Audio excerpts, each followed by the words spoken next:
భారీ వర్షాలు పడుతుంటే రాజధాని రైతుల గుండెల్లో రైళ్లు పరిగెడుతున్నాయి. వైసీపీ హయాంలో వాగుల ఆధునికీకరణ పనులు నిలిపివేశారు. ఎక్కడికక్కడ గుర్రపు డెక్క పేరుకుపోయి నీరు ముందుకు కదలని పరిస్థితి నెలకొంది.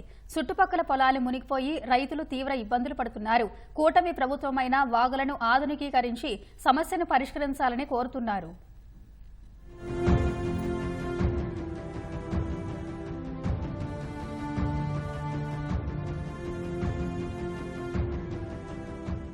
ఈ వాగులు ఎక్కడో మారుమూల ప్రాంతంలోనివి కాదు, రాజధాని అమరావతిలోని వాగులు. అమరావతిపై కక్షతో రాజధాని ప్లాన్ను విచ్ఛిన్నం చేసిన వైసీపీ వాగుల ఆధునికీకరణను గాలికొదిలేసింది. ఫలితంగా ఎక్కడికక్కడ గుర్రపు డెక్క వ్యర్థాలు పెరిగిపోయి వాగులు అధ్వాన్నంగా తయారయ్యాయి.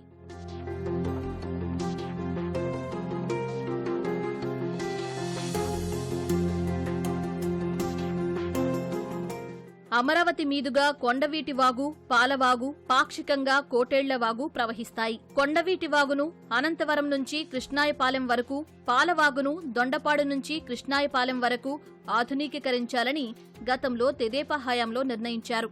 వెడల్పు, లోతు తవ్వడంతో పాటు శాఖమూరులో 0.03 టీఎంసీల సామర్థ్యంతో రిజర్వాయర్ నిర్మించేందుకు ప్రణాళిక రూపొందించారు.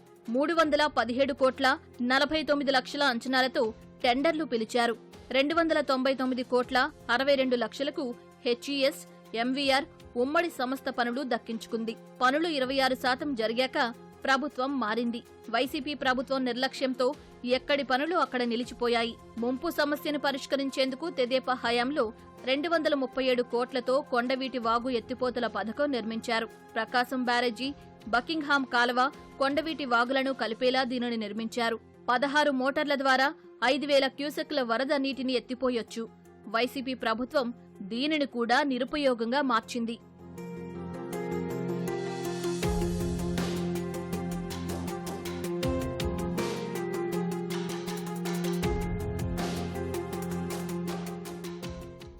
వాగుల ఆధునికీకరణ పనులు నిలిచిపోవడంతో వ్యర్థాలు పేరుకుపోయి వర్షపు నీరు ముందుకెళ్లలేని దుస్థితి నెలకొంది.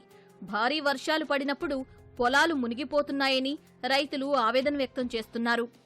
గత ప్రభుత్వం అమరావతిని ముంచాలని పాలవాక్కి కట్టేశారు. చూడండి, నాన్న ఇబ్బందులు పెట్టి, ఎందుకంటే ఇవాళకి కూడా ఈ కట్టలు తీయిపోతాడండి. మనం 210 కోట్లు 310 కోట్లు కట్టిన అక్కడ ప్రకాశం బ్యారేజీ కాడ ఆ పంప్ హౌస్ ఉపయోగం లేదండి. నెలకొలవుతుంటే అమరావతిని మునిగిపోయిద్దని ఈ సాక్షి పేపర్, సాక్షి మీడియా నానా ఇబ్బందులు పెట్టి మన ఇబ్బందులు పెడతారని, మీరు ఏమన్నా దీన్ని చర్య తీసుకుంటారని నేను ఆంధ్రప్రదేశ్ ముఖ్యమంత్రి గారికి వినతి చేస్తున్నానండి. జగన్మోహన్ రెడ్డి పరిపాలనలో కొండవీటి వాగు గాని పాలవాగు గాని కనీసంగా తట్టని మట్టి తీసి పాపాన పోలేదండి. ఇప్పుడేమో వర్షాకాలం వచ్చింది, కనీసంగా తూములు కూడా మొత్తం బూడిపోయినాయి, కట్టలు పడ్డాయి. రేపు వర్షాకాలంలో నీళ్లు పోయే సౌకర్యం లేదండి. కొండవీటి వాగు కూడా మొత్తం తూటుకాడ గాని ఏదైనా గానీ మొత్తం అమ్ముకుపోయి ఉంది.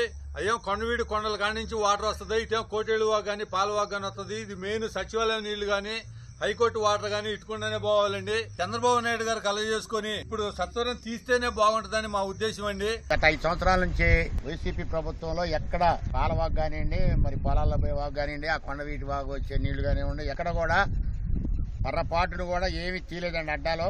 ఇప్పుడు మధ్య మధ్యలో మేము రైతులు కొంతవరకు తీస్తే కొంతవరకు నీళ్లు దారి తీయండి. ఇప్పుడైతే ఈ సంవత్సరం అయితే మరి ఈ తూటికాడలో ఇవన్నీ అడ్డం పడి ఎక్కడి నుంచి అక్కడ నిలిచిపోతుంది. ఈ పాలవాగునన్ను ఆ కొండవీటి వాగుని కొద్దిగా రక్షించే ఏర్పాట్లు చేయండి. తూటికాడ ఇవన్నీ తొలగిస్తే రాజధానిలో మునగకుండా డైరెక్ట్ గా అక్కడికి వెళ్ళిపోతాయండి. బ్యారేజ్ దగ్గరికి వెళ్తే అక్కడ నుంచి ఎత్తిపోతారు, కొండవీటి వాగు ఎత్తిపోతారు పథకం నుంచి ఏటికి ఎత్తిపోయచ్చు.